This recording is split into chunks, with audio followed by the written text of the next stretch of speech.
اچھا جی قبر میں چلے گئے، کتنے سوال ہوتے ہیں قبر میں؟ بولے کتنے سوال ہوں گے؟ اللہ آپ کو خوش رکھے، 3 سوال ہوں گے۔ پہلا کیا ہے؟ تیرا رب کون ہے؟ میں مثال دینے لگا ہوں، کسی نے انکار کر دیا، کہنے لگا ہا ہیتا لا ادری، میں نہیں جانتا۔ تو اللہ کو نہیں مانتا تو چاہیے نا رب جہنم میں ڈال دے، پر اللہ نے دوزخ میں نہیں ڈالا، نہیں ڈالا۔ ابھی دوسرا سوال پوچھو، ماں دینو کا، تیرا دین کیا ہے؟ ہا ہیتا لا ادری، کافر ہے، منافق ہے، فاسق ہے، کہتا ہائے افسوس میں نہیں جانتا۔ چاہیے تھا نا دین نہیں جانتا دوزخ میں ڈالا جائے، لیکن اللہ ابھی دوزخ میں، ابھی جہنم کا گڑھا نہیں بنی۔ فرمایا تیسرا سوال پوچھو، حضور کا چہرہ دکھایا، ما کنتا تقول فی حق ھذا الرجل، ان کے بارے میں کیا کہتا تھا؟ اس نے کہا میں نہیں جانتا۔ اللہ نے فرمایا تو میرے نبی کو نہیں جانتا، پکڑو اس کو جہنم میں داخل کر دو۔ نہ اپنی ذات کے انکار پر دوزخ میں بھیجا، نہ دین کے انکار پر، کہا میرے مصطفیٰ کو نہیں مانتا، ڈالو اس کو جہنم کے اندر۔ تمام کتب حدیث، تمام بخاری سے لے کر طبرانی تک، تمام کتب حدیث میں اسی رنگ میں روایت ملے گی۔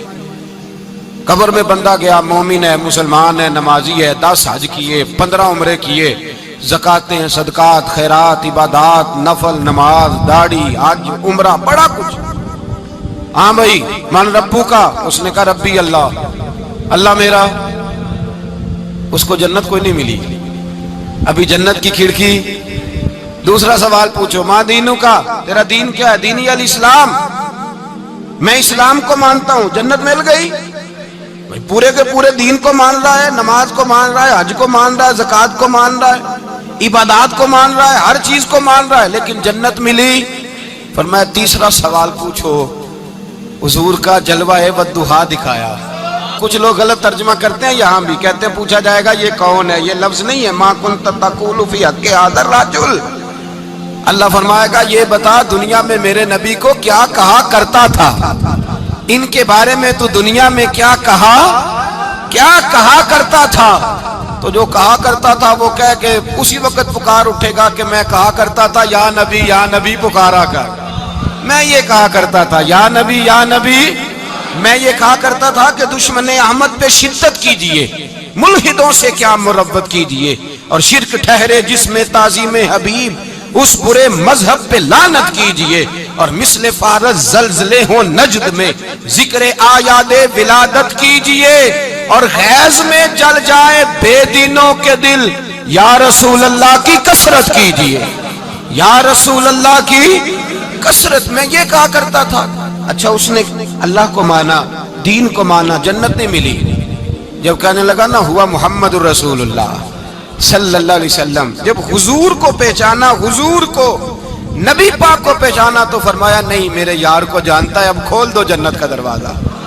تو بھائی مغز قرآن، روح ایمان، جان دین، ہست حب رحمت للعالم، حضور کی محبت اصل ہے دین کی۔ قرآن مجید سورہ توبہ آیت نمبر 24، کوئی تفسیر نہ پڑھیں، صرف اس آیت کا ترجمہ پڑھیں، خالی ترجمہ، اور ایک ایک بات کو اللہ تبارک و تعالیٰ نے بالتفصیل بیان کیا۔ فرمایا کل ان کان آباؤکم، اے محبوب آپ ان سے فرما دے اگر تمہارے باپ، وابناؤکم تمہارے بیٹے، واخوانکم اور تمہارے بھائی، وازواجکم تمہاری عورتیں، وعشیرتکم تمہارا کنبہ، تمہارا خاندان، واموال اقترفتموہا اور تمہارے کمائی کے مال، ذرا گنتے جائیے چیزوں۔ فرمایا محبوب کہہ دیں تمہارے باپ بھی، تمہارے بیٹے بھی، تمہارے بھائی بھی، تمہاری عورتیں بھی، تمہارا سارا ہی خاندان، بات ہی ختم کر دی، تمہارا سارا ہی خاندان، واموال اقترفتموہا اور تمہارا کمایا ہوا مال۔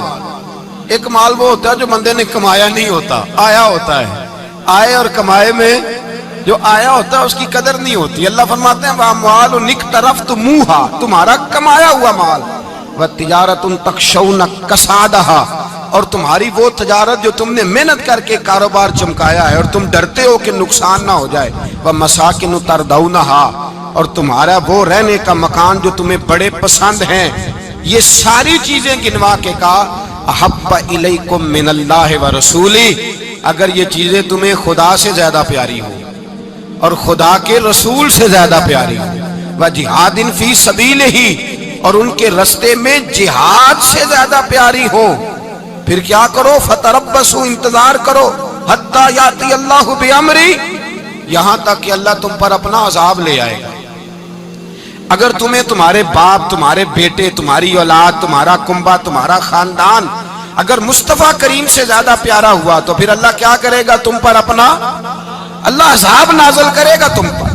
اگر یہ چیزیں تمہیں خود رسول پاک نے بیان کیا اور لفظ انداز دیکھیے حدیث پاک کا، لا یؤمن احدکم حتی اکون احب الیہ من والدہ وولدہ، تم میں سے کوئی اس وقت تک مومن ہی نہیں ہو سکتا جب تک میں اسے اس کے ماں باپ اور اس کی اولاد والناس اجمعین، اور بات ہی ختم کر دی، فرمایا جب تک سب لوگوں سے بڑھ کر مجھ سے پیار نہ کرے، اتنی دیر تک مومن ہو سکتا۔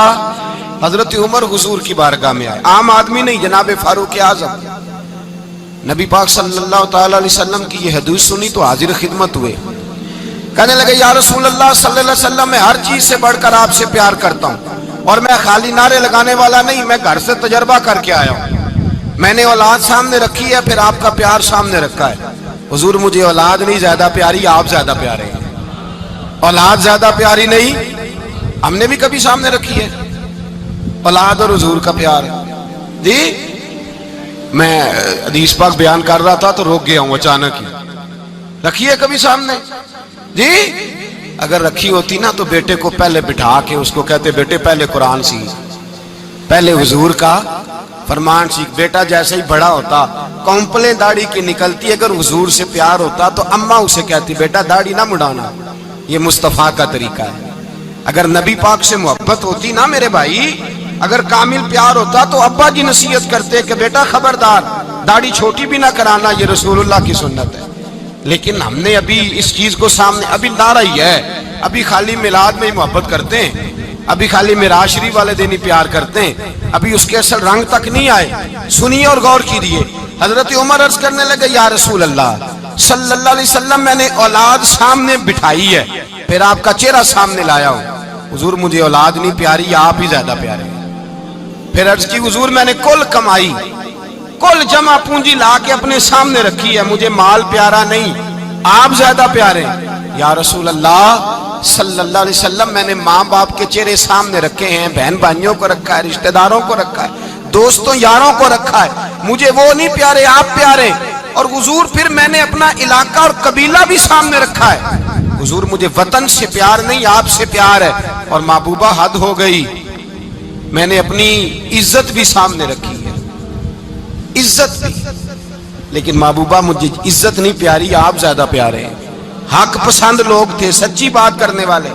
حضرت عمر کہنے لگے یا رسول اللہ صلی اللہ علیہ وسلم، پھر میں نے اپنے نفس کو، اپنی جان کو، اپنی روح کو سامنے رکھا ہے، مجھے لگتا ہے کہ جان مجھے زیادہ پیاری ہے، یہ نہیں کہا کہ زیادہ پیاری ہے، مجھے، سمجھ رہے ہیں بات کو، مجھے لگتا ہے کہ جان مجھے آپ سے۔ میرے رسول پاک نے دست مبارک اٹھایا اور جناب عمر کے سینے پہ مارا، فرمایا عمر جا، ابھی تو تیرا ایمان ہی مکمل نہیں ہوا، اگر تو اپنی جان سے بڑھ کر مجھ سے پیار نہیں کرتا تو تیرا ایمان مکمل ہے، تیرا ایمان مکمل ہے، تیرا ایمان مکمل۔ حضرت عمر کہتے حضور کا ہاتھ لگا تو میں نے اعلان کیا، میں نے کہا محبوبہ تیرے دست مبارک نے خیر کر دی ہے، حضور اب مجھے آپ جان سے بھی زیادہ پیارے ہو گئے، آپ اشارہ کریں میں جان قربان کرنے کو بھی تیار ہوں۔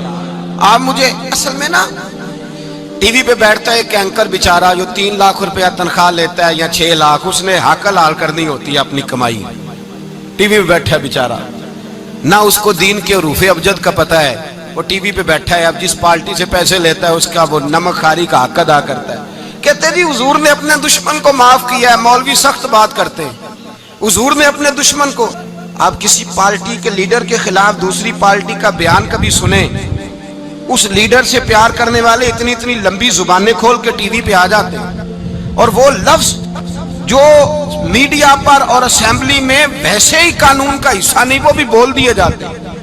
لوگ ان معاملات میں بھی حمایت کرتے ہیں اپنے لیڈروں کی جن میں حمایت بنتی ان میں بھی، اور ذات رسالت کی بات آتی ہے تو کہتے ہیں نہیں حضور نے معاف کیا ہے، مولوی جذباتی ہوتا ہے، یہ ایسے تو نہیں نہ ہوتا، تجھے اصل میں پتہ نہیں۔ تو پیار کرتا ہے ڈالر سے، تو پیار کرتا ہے شہرت سے، اور جو پیار کرتے ہیں نا مدینے کے ٹکڑوں سے، جو کھاتے ہیں نا رسول اللہ کے نام کا صدقہ، جو حضور کے نام کا۔ امیر ملت پیر جماعت علی شاہ صاحب محدث علی پوری رحمت اللہ علیہ فرماتے ہیں پاکستان بن رہا تھا تو اس وقت تو یہی بتایا گیا تھا نا کہ پاکستان کا مطلب کیا، پاکستان کا مطلب کیا، لا الہ الا اللہ، کہتے ہیں یہ بتایا گیا تھا۔ ہم پاکستان کے حق میں تقریریں کرتے تھے، اور ہندو پنڈت جو ہوتے تھے نا وہ اسلام کے خلاف معاذ اللہ اور پاکستان کے خلاف تقریریں کرتے تھے، جلسے ہوتے تھے۔ پیر جماعت علی شاہ صاحب کہتے ہیں ایک جگہ ہندوؤں کا جلسہ تھا تو ایک پنڈت تقریر کر رہا تھا۔ اب سارے ہندو تھے، مسلمان تھا ہی کوئی نہیں، سب ہندو بیٹھے تھے اور وہ سن رہے تھے۔ تو معاذ اللہ اس نے تقریر کرتے کرتے نا حضور کی ذات اقدس کے بارے میں کوئی جملہ کہہ دیا، کوئی نازیبہ بات کہہ دی، اور کوئی نہیں تھا، وہ ایک ملانگ تھا، وہ پیچھے بیٹھ کے، جو دوری ڈنڈا نہیں ہوتا جن کے ہاتھ میں، اور ڈنڈا بھی کئی رنگوں کا ہوتا ہے ان کا، وہ اس نے پکڑا ہوا تھا اور وہ پتہ نہیں کیا اس میں پیس رہا تھا۔ امیر ملت فرماتے ہیں اس کے کان میں سپیکر کی آواز گئی کہ حضور کے بارے میں بات کر دی۔ اس نے ڈنڈا پکڑا، ملانگس آدمی تھا، پیچھے سے نکلا، کسی نے روکا بھی نہیں، اسٹیج پہ چڑھا سیدھا، اور 2-4 ڈنڈے زور زور سے پنڈت کے سر پہ دے مارے، پنڈت مر گیا، پرچہ ہو گیا، مقدمہ ہو گیا، جیل ہو گئی۔ امیر ملت کہتے ہیں میں جیل میں ملنے گیا، میں جیل میں، دیکھے بندہ ان پڑھ تھا، بات بڑی پڑی کر گیا۔ امیر ملت فرماتے ہیں بندہ سادہ تھا پر بات بڑی حسین کر گیا، بندہ بالکل بے عمل تھا پر بات ایمان کی کر گیا۔ آپ فرماتے ہیں میں جیل میں ملنے گیا تو میں نے کہا سائیں نہ تو نماز پڑھے، نہ روزہ رکھے، نہ تو مسجد آئے، تو عبادات کی طرف توجہ نہیں کرتا، اور تو نے اتنا بڑا کام کر دیا ہے، ہندو مار دیا ہے۔ تو پیر صاحب کہتے ہیں میری طرف دیکھ کے نا پنجابی میں بولا، کہنے لگا پیر جی مینوں دے سیدھے لفظ بھی کوئی نہیں ہوندے، مینوں کی پتا جے سیدھے لفظ بھی کوئی، مینوں نہیں پتا میرا درجہ کی ہے۔ پیر صاحب میں نماز نہیں پڑھتا میری غلطی ہے، روزہ نہیں رکھتا ہے میری غلطی ہے، میں عبادت نہیں کرتا میری غلطی ہے، پر پیر صاحب یہ تو نہیں نہ ہو سکتا کہ میرے سامنے کوئی میری اونچی تے سچی سرکار دی بے ادبی کر کے لنگ جائے۔ لفظ بڑے کمال کہہ گیا، کہنے لگا پیر صاحب میں گناہگار ہوں پر اپنے نبی کا غدار نہیں۔